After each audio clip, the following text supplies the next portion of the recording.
Hello, everyone. Welcome to the Film for Fans podcast. This is your home for movie news, reviews, and movie fan views. This is the podcast from movie fans for movie fans. I am your host, Ryan Dunlevy, and joined by special guest host and friend of the podcast. You have heard him on some of our instant reaction specials in the past. Welcome back, Dave Dixon. Hey everyone, it's good to be here. I always like talking movies with my friend Ryan and also harassing him about his movie choices. So this will be fun. Hey now. All right. Well, we have a great show in store. We're going to talk about the Dune premiere, the legacy of Raiders of the Lost Ark. Nick Cage is, of course, back because, we can't go a podcast without talking about Nicolas Cage. And we will have a friendly debate about Star Wars versus Indiana Jones. So that's going to be fun. And of course, we'll do our friendly might be a strong word. Indeed. All right. You ready to get started? Let's do it. Okay. So our first story from the news item, Dune has an officially scheduled premiere debut. So the highly anticipated Denis Villeneuve reboot of the movie Dune is officially going to debut at the Venice Film Festival on September 3rd. So this is exciting. It's exciting that it has its official date. It's exciting that it's actually coming. This is very, very highly anticipated. This movie stars Timothy, and I never get his name right, Timothy Chalamet.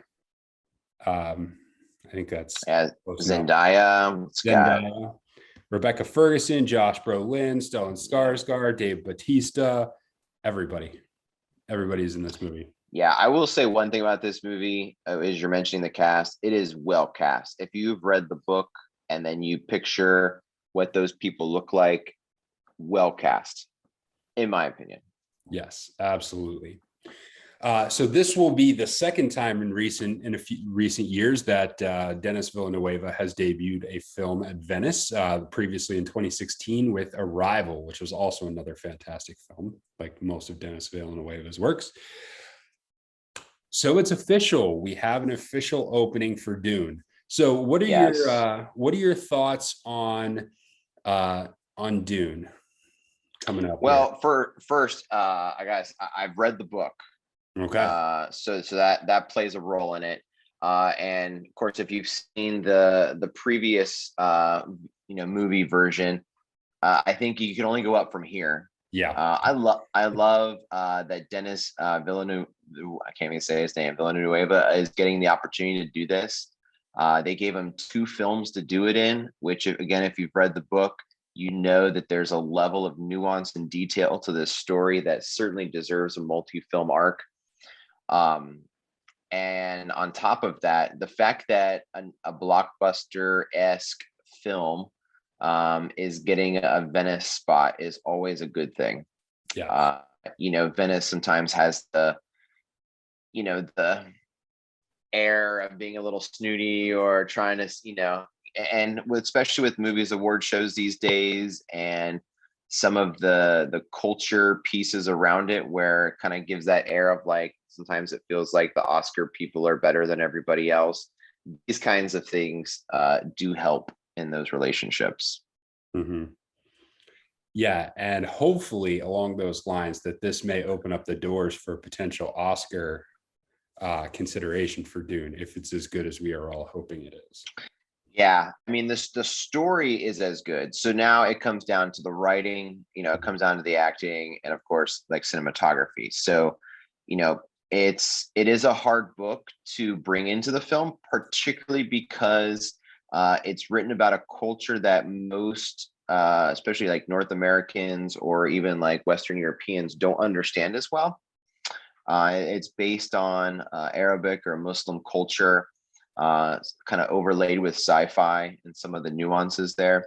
So there's some pieces to it that are a little bit harder to understand, or maybe that don't translate from book to film as easily. Mm-hmm. Yeah, it's definitely a task that's extremely difficult.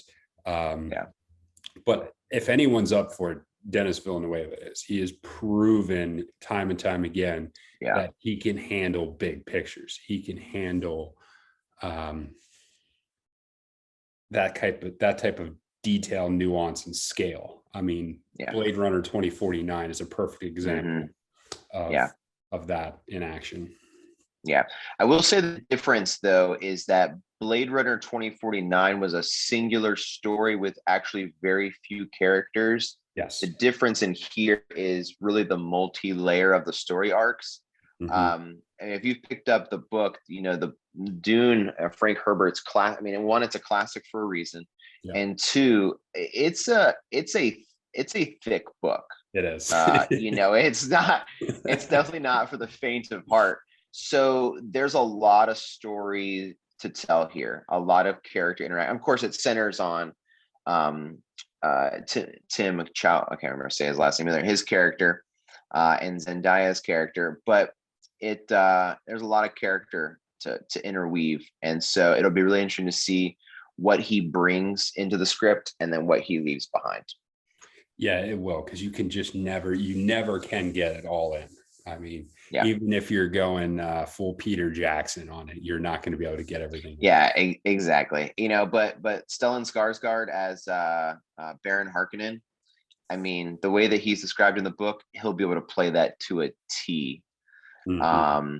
And same with the other roles. So, you know, you get the people in the right spots. You hope you get there's the old analogy of you got to get the right people on the bus, and then you got to get them in the right seat. Yep. And it seems like he's done that. Yeah. So it's exciting. I'm looking forward to Dune. Dune comes out in October, debuting in theaters and simultaneously on HBO Max. Yeah, that's a premiere day one for me. Absolutely. I've been waiting for this thing for way too long. Absolutely. Yeah. All right, let's move on to our second story. So our second story comes to us. We've got a 40th anniversary. This past week was the 40th anniversary of the debut of Raiders of the Lost Ark, the first one in the epic Indiana Jones series, which were directed by Steven Spielberg, starring Harrison Ford, written and produced along with George Lucas. June 12th, 1981 is when this film made its debut. Yeah. And it has become a legendary film and an absolute classic film, which is still on almost every weekend on TV somewhere. And they are, in commemorating this anniversary, they're releasing the 4-movie 4K Ultra discs for this set and for purchase on digital, which of course it absolutely needs. You absolutely need that. But let's talk a little bit about the legacy of Raiders of the Lost Ark. Yeah. So what do you think that this film in particular, why does it still resonate with everyone, and what did it bring in particular?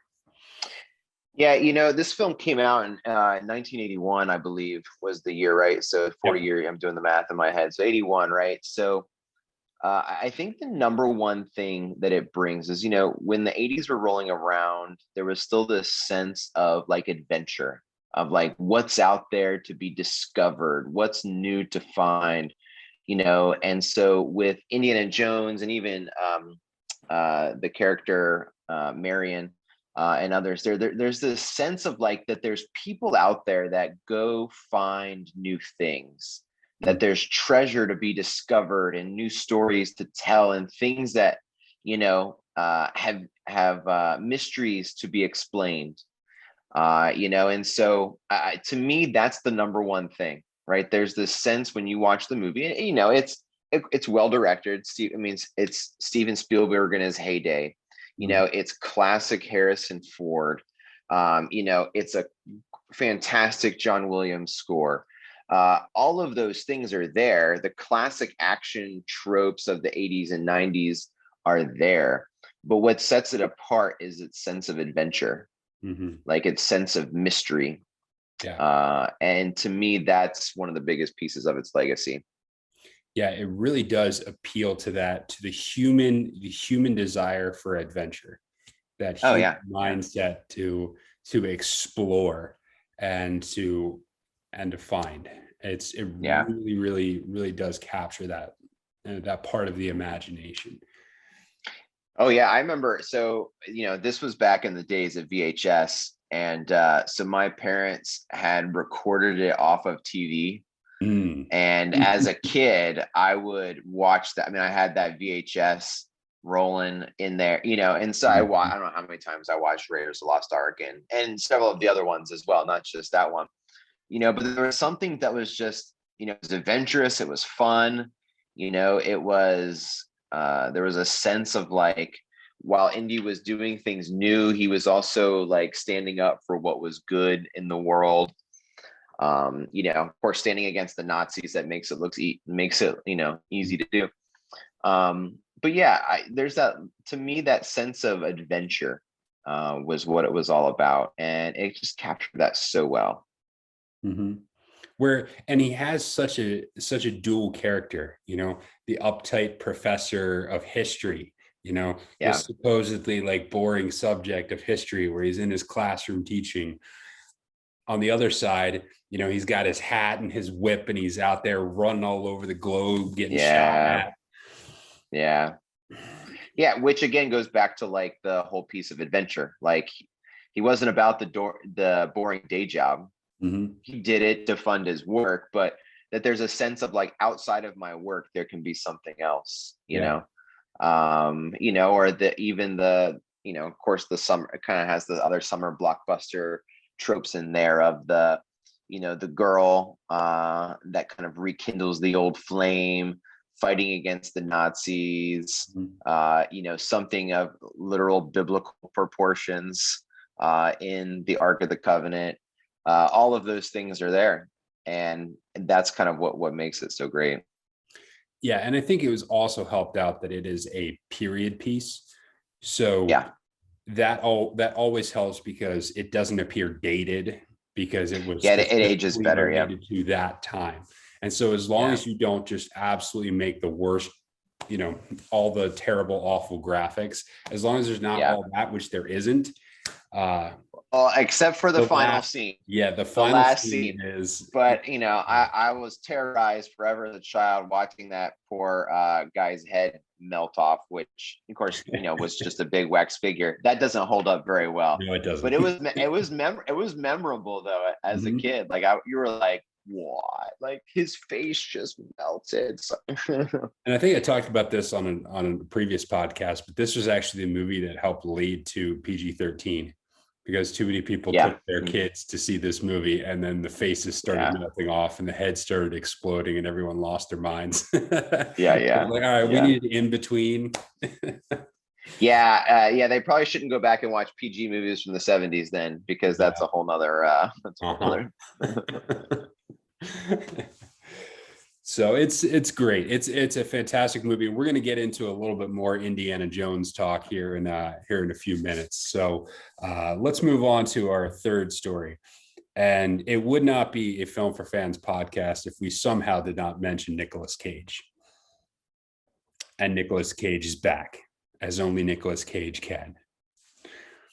So if you're familiar with the John Wick movies, the impetus for John Wick's bloody revenge was the killing of his puppy given to him by his deceased wife. And then he goes on a 3-movie rampage, soon to be 4 movies.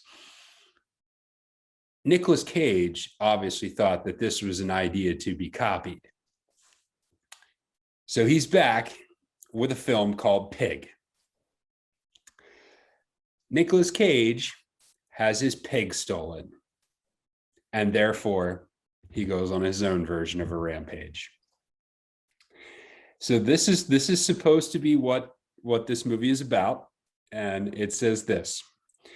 Let me see if I find it. It's you should just tell your listeners to go watch the trailer. You need to watch the trailer. We will put a link to it in there. Oh my! But this is how it's described: a truffle hunter who lives alone in the Oregonian wilderness, who must return to his past in Portland in search of his beloved foraging pig after she is kidnapped. Dude, let me tell you something. When I watched that trailer first, One, if you hadn't told me that was an actual movie, I would have thought it was a joke, a fan thing someone put together. Second of all, it sounds like someone had too many mushrooms when they came up with the plot of this movie. Yes. And third, just for good measure, does Nicolas Cage do anything like serious, like actual serious anymore? Like this just seemed like, I watched it, I was like, this is like, you've got to be kidding me. This is like, it looks like a joke. Like it looks like someone put it together as like a practical joke. Like Nicolas Cage he has become, and I'm blanking out on the word at the moment. Like he's become a caricature of himself. Like he was already a caricature and now he's become a caricature of his caricature. It's terrible. I mean, like you said, it's like someone watched John Wick and was like, yo, if we can get Nick Cage to do this with a pig, like that was the plot. Who like who can have someone that just wants bacon? I mean, that's what it boils down to. I mean, it's like, I mean, you watch the thing and he talks about like cooking and all this stuff, and he's a truffle hunter, which I'm assuming plays into his role as a chef or whatever it is in the movie. But when you watch it, I mean, it legit looks like someone was like made like a fanfic film and was like making a spoof of something else, and they just used clips of Nicolas Cage and a pig to do it. You know, that's legit what it looks like. I haven't seen anything this ridiculous since KFC did like a romantic love story with Mario Lopez playing Colonel Sanders a while back. And that was just like a 15-minute thing. Yeah, you knew that was a joke though. Yeah. Like you knew it was a spoof.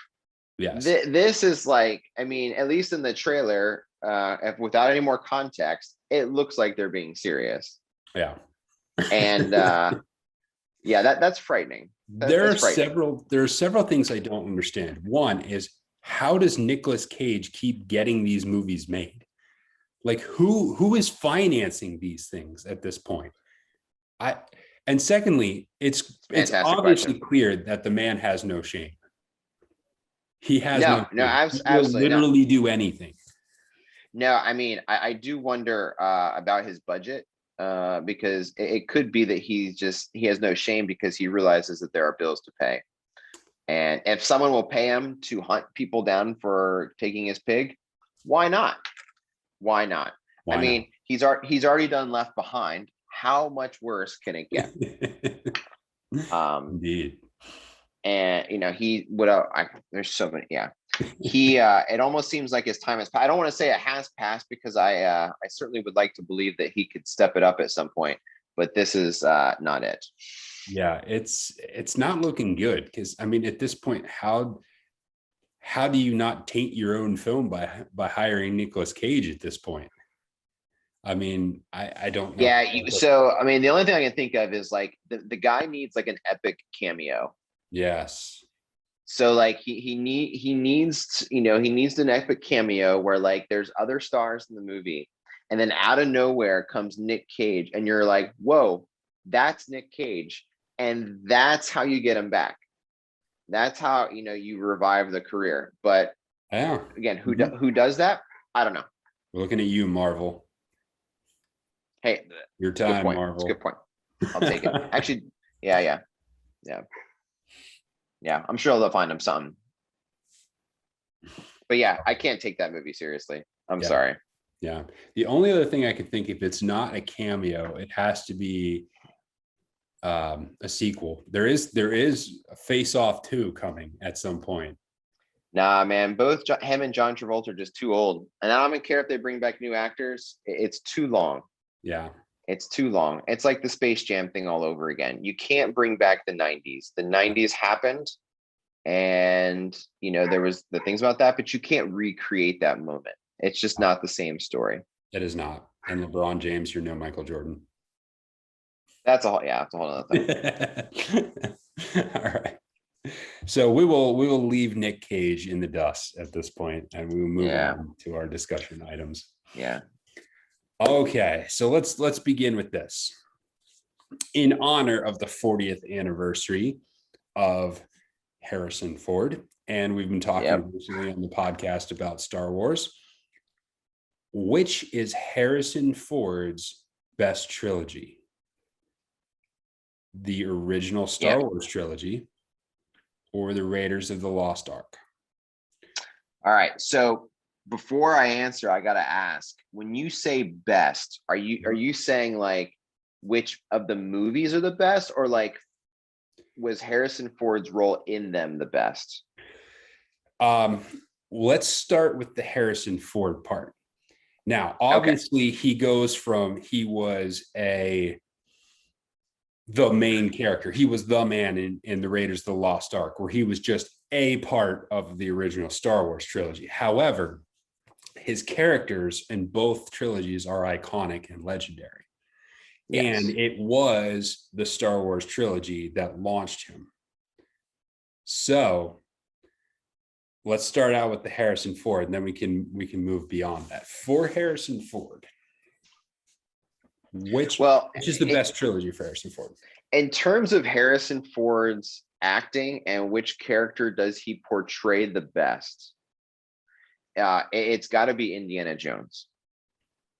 Because when you look back at that early Star Wars, the first one / episode 4, A New Hope. I mean, he's very green.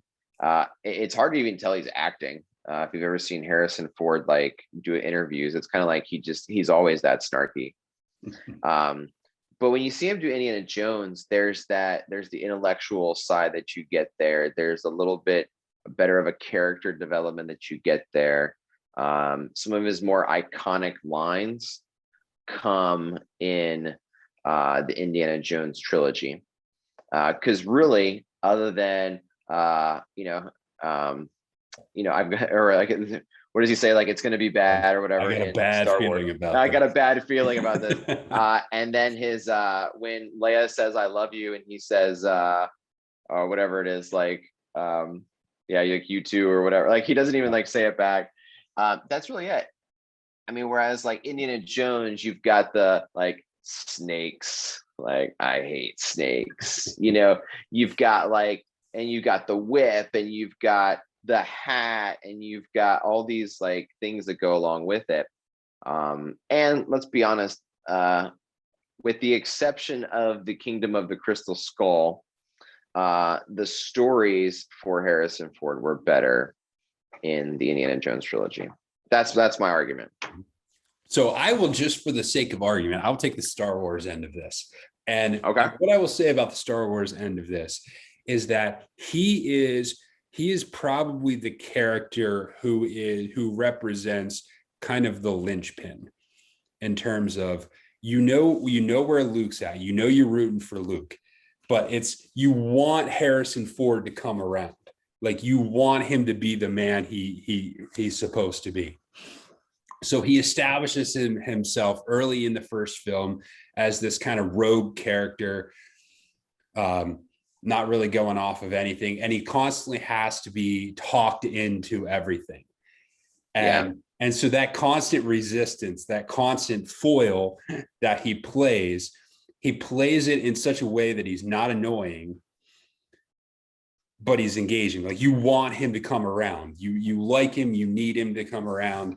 And there's such an incredible moment at the end where he shoots the TIE fighters, and you realize he's back. And that's almost as big a moment in that film as Luke nailing the actual shot. The fact that comes back. See, okay, so here's the angle I'm looking at it from. Is if you were to replace Harrison Ford in either trilogy, which would be most affected? And it's the Indiana Jones trilogy. Yeah. Because I still think that, there are other people in the 90s who could have played Han Solo. And I mean, it's hard to tell these things, but likely could have been just as iconic. Because the things that drive Star Wars are not necessarily the characters themselves. Let's be honest. But Indiana Jones was a little bit different in that if it was somebody else, I don't know that it would have been the same. He carried the look and feel of Indiana Jones in a different way than he carried the look of Han Solo. Yes. So I just think in terms of like which was his best, I have to argue Indiana Jones only. Now, I love Star Wars and love all things Star Wars. But honestly, if you take all of Han Solo's arc, including what takes place in the most recent films, you can definitely say that his character in Indiana Jones is a better character. Yeah. Yeah, you're probably right on this too. I just felt like I needed to take the other side. Yeah, So I know. I got you. And part of it's the difference of being the guy versus one of the characters, and there's no getting around that. That's the case. Which do you think he's most known for? He's probably most known for Han Solo, honestly. I mean, because the global appeal of Star Wars over a longer period of time, definitely Han Solo. Yeah. Of course, that was illustrated when they brought him back out for episode 7. When they brought him back, and then he faced his demise at the hands of Kylo Ren. And then his like cameo appearance in number 9. That was a little bit more of a shock factor there. So, I mean, he's definitely more well known for that one. But again, the profile of the Star Wars trilogy has remained high. That's not necessarily a hint at the quality, but again, when it comes to the place of things like this in culture, it's not always based on which one makes the most sense, right? As well. Yeah, for sure. So let's do a couple minutes. Okay. Now, let's take the original trilogy of Star Wars and the original trilogy of Indiana Jones. Yeah. Which are the better movies? Yes. So which ones are the best movies? Which is the best trilogy between the Raiders of the Lost Ark and the Star Wars trilogy? Ah, man, that's a tough one. That's a tough one. That's a tough one. Wow. It's like asking to pick between your like two closest childhood friends. Wow. Yikes. I'm gonna have to go with Star Wars on this one. Okay. And that's just gonna come down to personal preference. I like space more than I like archaeology. I think that Empire Strikes Back is probably the tightest film of all of the 3 original Star Wars and the 3 Indiana Jones, although Last Crusade could probably give it a run for it.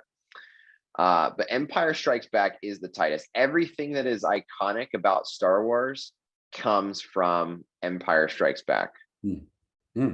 Whereas like when you think about the Indiana Jones trilogy, the thing that sticks with you is Indiana Jones. So it's spread out over the movies.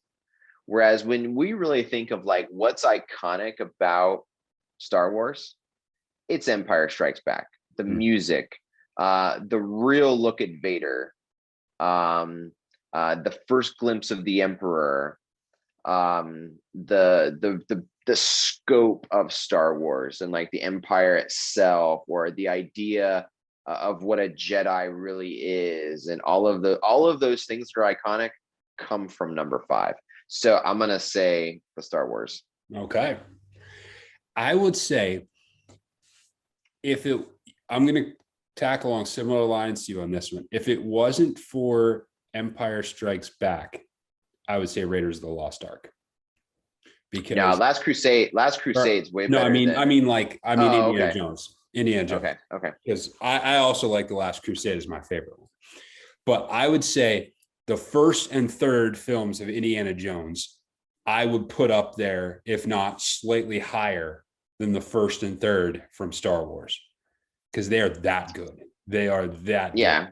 The difference comes in the middle movie. I don't love Temple of Doom. I think Temple of Doom is well below the other two in terms of quality. Now there's some great elements to it, and it's still a good film.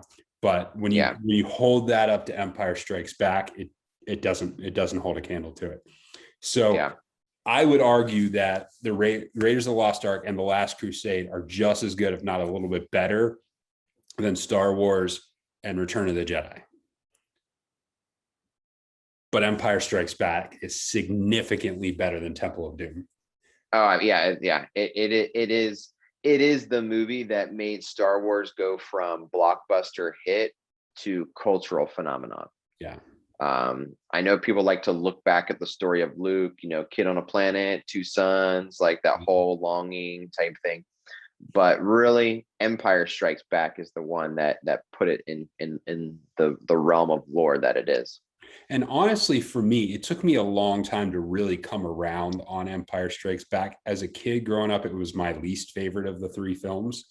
I think just because of the difficulty of the storyline, and how it is not a film where the heroes succeed.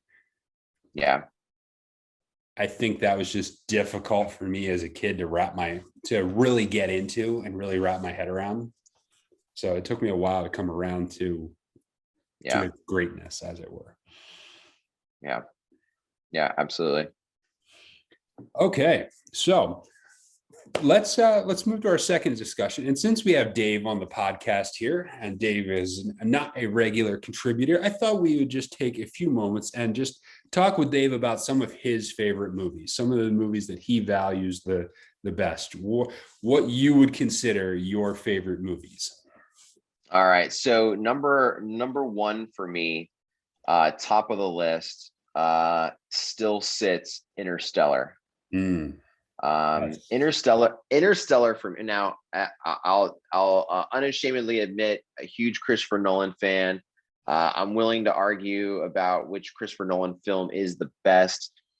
But for me, Interstellar still takes the cake, even though it may not be the easiest to understand, or it may not be the most cohesive of his films. For me, Interstellar still takes the cake because of the level of what Christopher Nolan tried to accomplish. Yeah.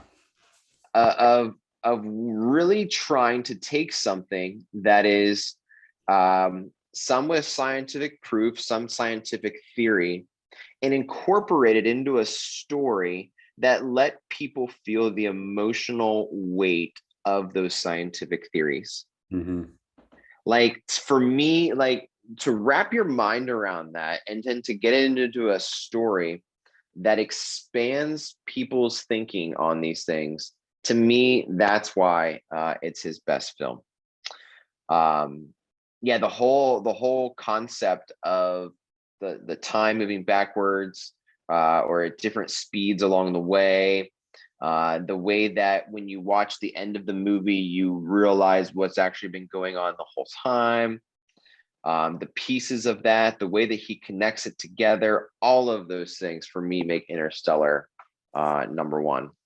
Is there a particular moment or scene in the film that sticks out to you as a highlight from it?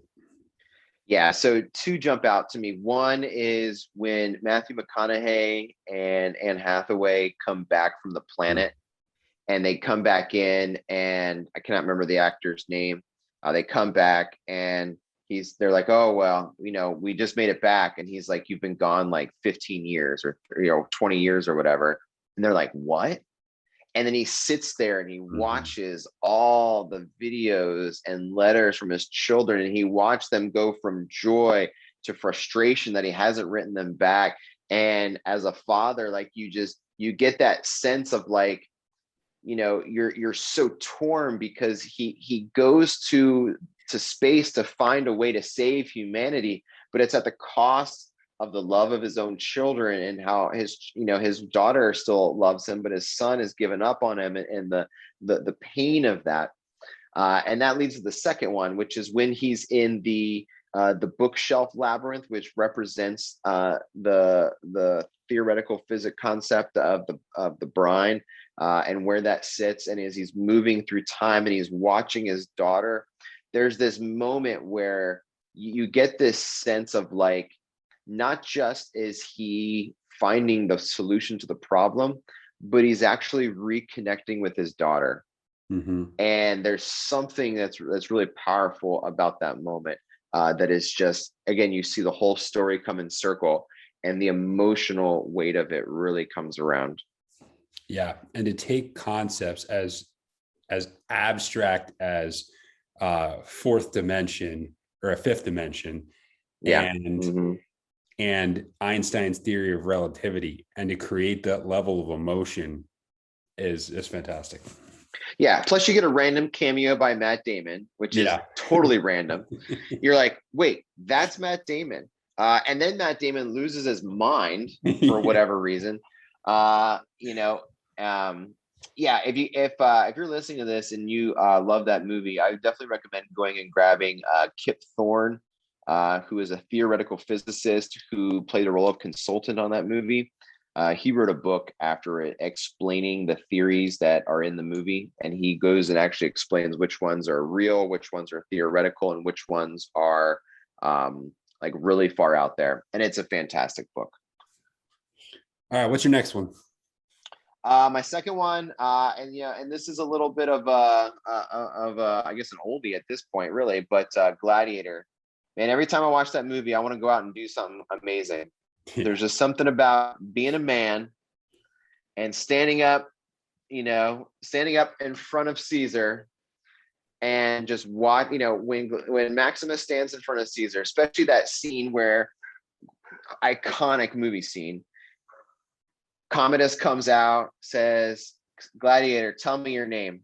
And he takes off his helmet, turns around, the look on Commodus's face, and just the sheer terror for Caesar in that moment is absolutely incredible.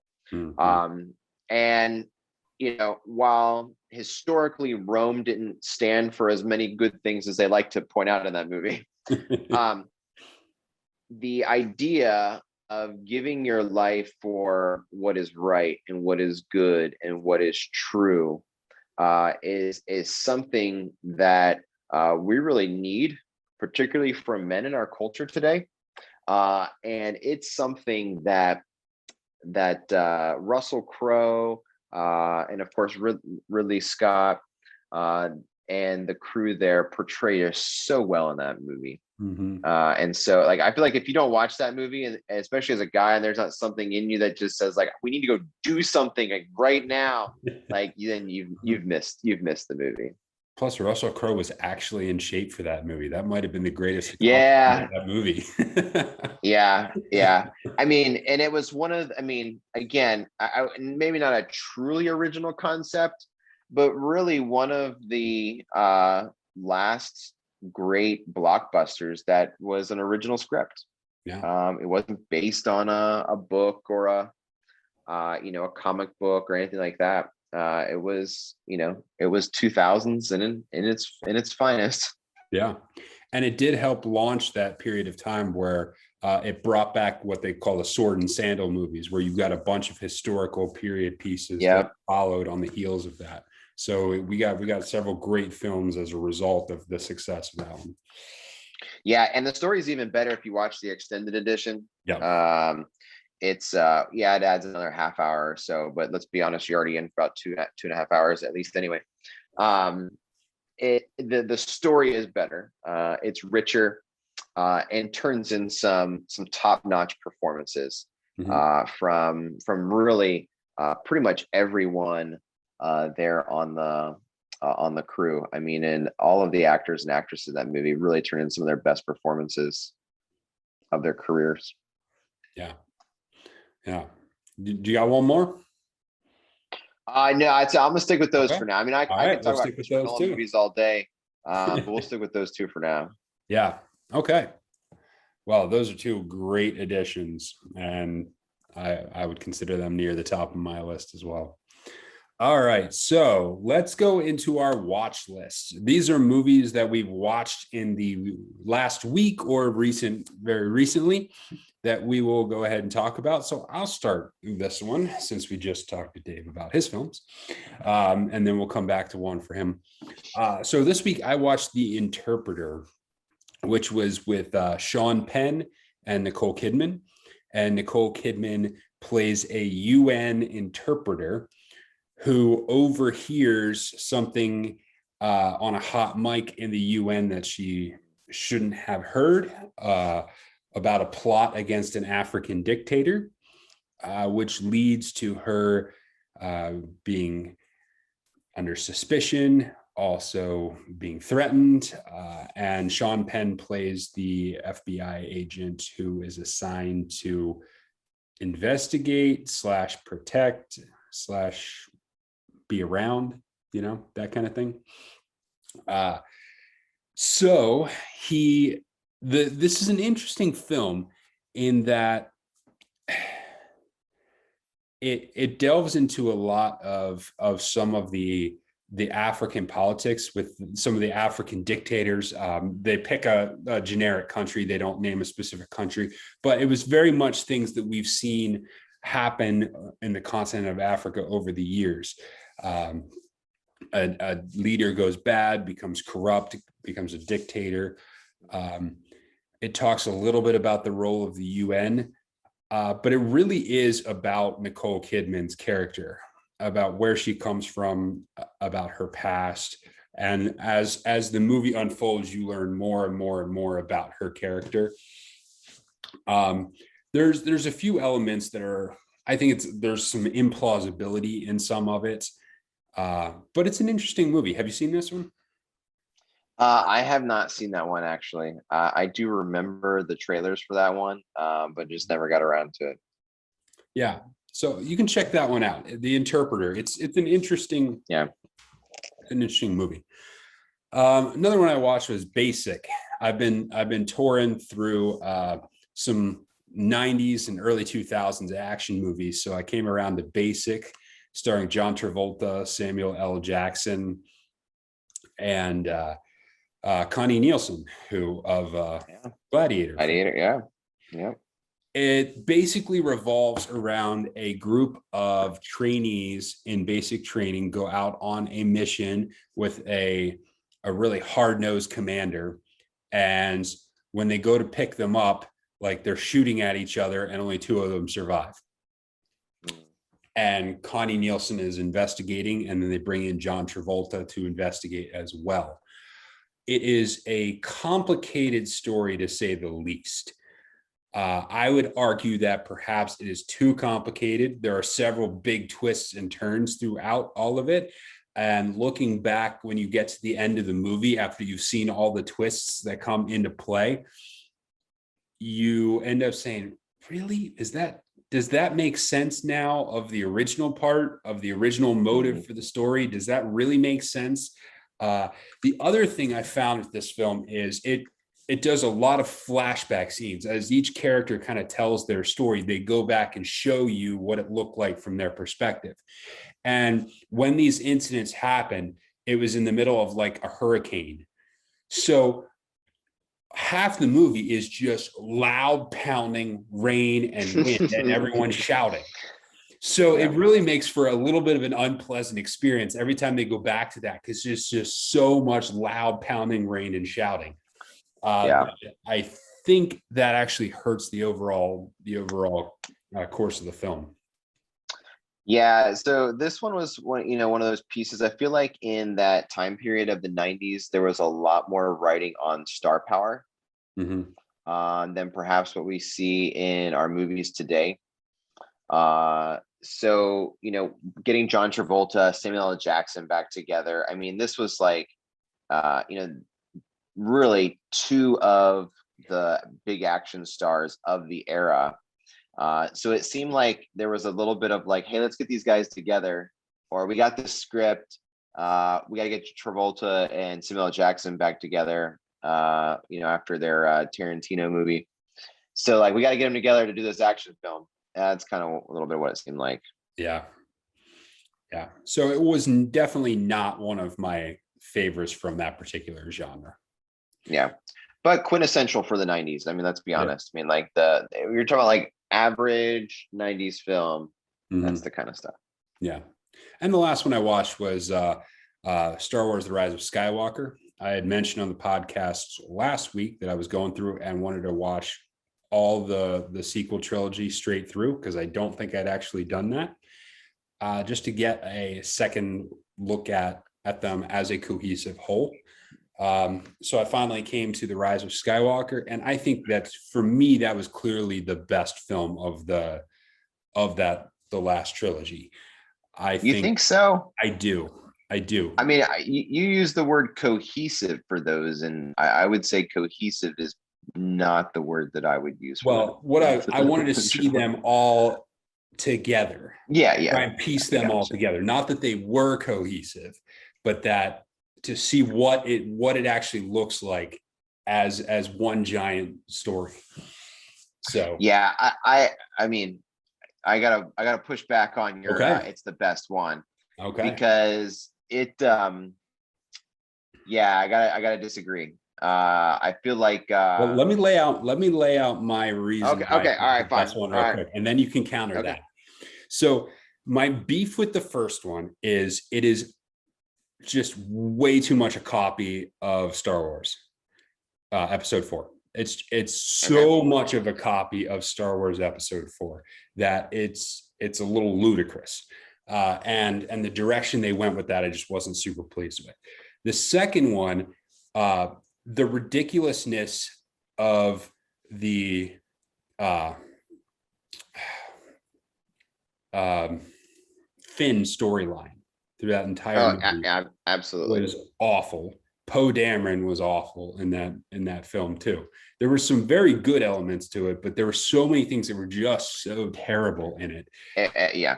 That almost by default, the third one was going to be better. Why I like the third one better is I think there were some supremely iconic scenes.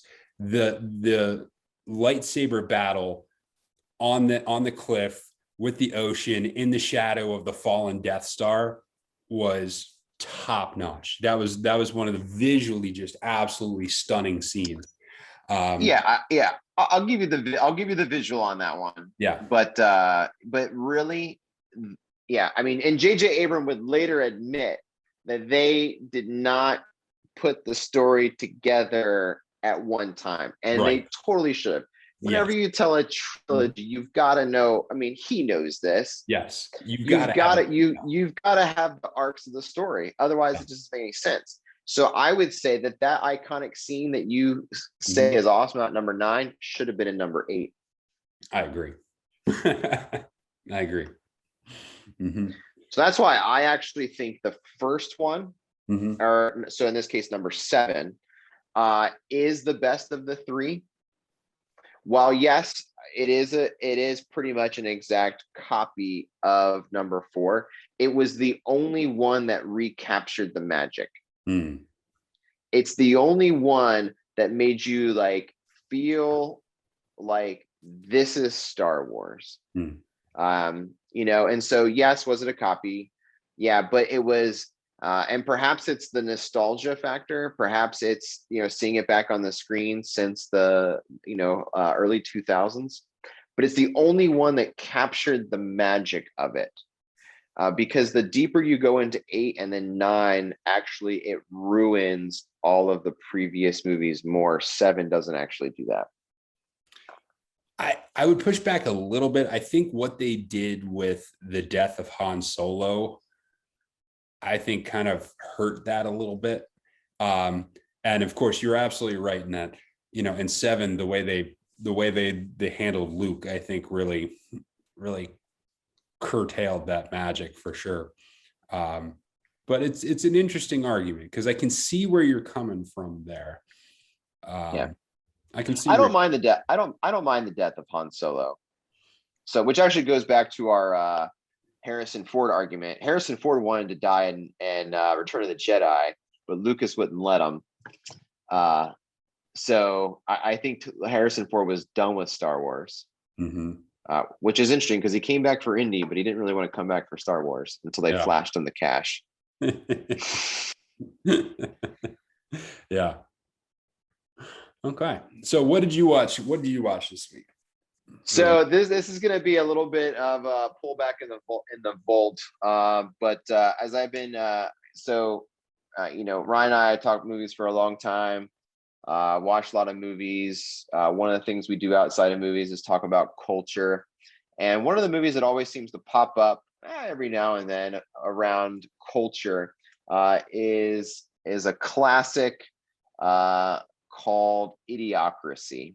Mm-hmm. And so I was talking to my wife a few weeks ago, and we said, and she was like, you're always telling me about this movie and how it's coming more and more true all the time.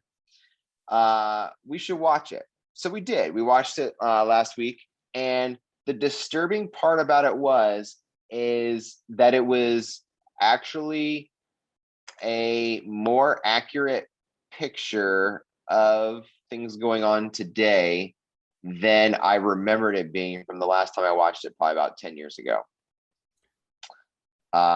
It's scary. It really is kind of scary. And I mean, obviously there's it's dated in some ways. It was of course Maya Rudolph from SNL. You've got oh my goodness, the Peck Bouncer himself. I'm blanking on his name. Terry Crews. Yes, Terry Crews. As El Presidente there. But the social and psychological pieces of the movie and the messages that were trying to be communicated that movie are totally true today. I mean, even that iconic opening scene where it just kind of the narrator lays out the general concept of the movie, which is that stupid people are having children faster than educated people, or I guess uneducated, educated. I shouldn't say stupid, but the bottom line is that things like basic things of knowledge begin to be lost over time. And actually, if you go to our birth rate in the United States today, it's dropping, and it's continued to drop. Even coming out of COVID, it's actually at its lowest point in U.S. history. So things like this are coming true. The commercialization of everything, which is a huge part of that movie, totally see that all over the place. So yeah, it didn't do well in theaters. It's kind of gained a little bit of a cult following since. It's directed by the same guy that did Office Space. So it's definitely worth going and checking out. I would go back and check that one out for sure. Yeah, I can remember. I remember my thought was always it was a brilliant concept, just slightly poorly executed, partly due to budget. Yeah, But so Luke Wilson carrying a film is still a tall ask. yeah. But in this sense, he does play the character well, because the whole point of the main character is that he's basically average. Mm-hmm. Which, I mean, sorry, Luke Wilson, but average is something that you play well. Yeah. Not quite as much of a stretch as his brother playing a male model, but Yeah, also true. Yeah. Mm-hmm. Yeah, great movie. You definitely need to see it. It's one that should be on your watch list for sure. Yeah. All right. You got anything else about that? Or are we ready to no, I mean, we could get into the psychological aspects of that, but no, I can't I can't go in that. And I'd be remiss if I didn't take an opportunity on the podcast to just remember that this year was the 15th anniversary since the premiere of Lost. Oh, yes. And while I know it's not a film, it is in my heart one of the greatest pieces of things ever put on film. And so we celebrate that as often as we can. Absolutely. Yep. Absolutely. Lost is a legend. Okay, so we will conclude today by talking about our recommendations. We're just going to throw out a random film any film that we say that you should see. So I will go first on this one, and we'll let Dave close it out. My recommendation is an Amazon Prime film from 2004, none other than Dodgeball, an Underdog Story. And classic. This movie was so iconic. It actually literally brought dodgeball back into the public parlance. I remember being in college, and all of a sudden dodgeball leagues are popping up all over the place as a result of this film. It made ESPN 8 the Ocho an actual thing. Yes, it did. And it brought Chuck Norris back. It did. There are just some amazing moments and amazing lines about this. In fact, my wife was reading something where we were talking about movie quotes that have made their way into everyday lexicon, and one of them was from this movie, and it was, "That's a bold strategy, Cotton. Let's see how it works out." So that idea of, I still remember, you can dodge a wrench, you can dodge a ball. Yeah. Dodge, duck, dip, dive, and dodge. That's right. So check out, if you've not seen Dodgeball, or if it's been a while since you've seen Dodgeball, you need a laugh, go back and watch Dodgeball. Yeah, it's totally worth it. We need more films like this now. We do. Although, in that vein, this isn't my recommendation, but Will Ferrell's latest thing about the Song of Fire and Ice or whatever, that was much better than I expected to be. It could have been the presence of Rachel McAdams to counter the absurdity of Will Ferrell. But the Eurovision movie, it brought me into a whole world I didn't even know existed. But my recommendation today is going to be like the complete opposite of Dodgeball. And I'm going to go towards the more serious side. I was reminded of this movie this week as I was listening to what I consider to be one of the best movie soundtracks ever created, or probably, if not, I would maybe classify as the most underrated movie soundtrack ever created. And that movie is The Fountain. What I consider to be one of Darren Aronofsky's best films and most misunderstood films. So tells the story of a man who loses his wife to cancer and goes on a journey of trying to discover the cure or the remedy for eternal life, and finds it and has to deal with the ramifications of that. And just how insane it is to see Aronofsky tell this intertwining story of the same man over different time periods, trying to live it out. And then that final scene where where the whole thing actually isn't about him finding eternal life. It's about him finding peace.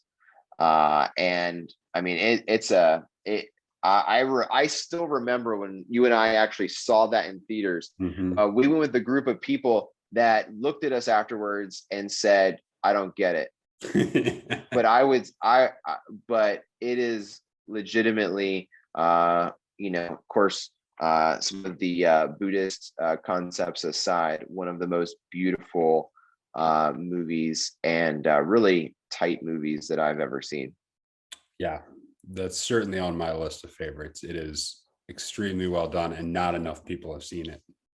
No, and I also will put a word in for Aronofsky on that one, that it probably would have been better as well had the studio not messed with it and tried to rebrand it as well. If they would have allowed him to use his original vision for it, it actually probably would have been an even better movie.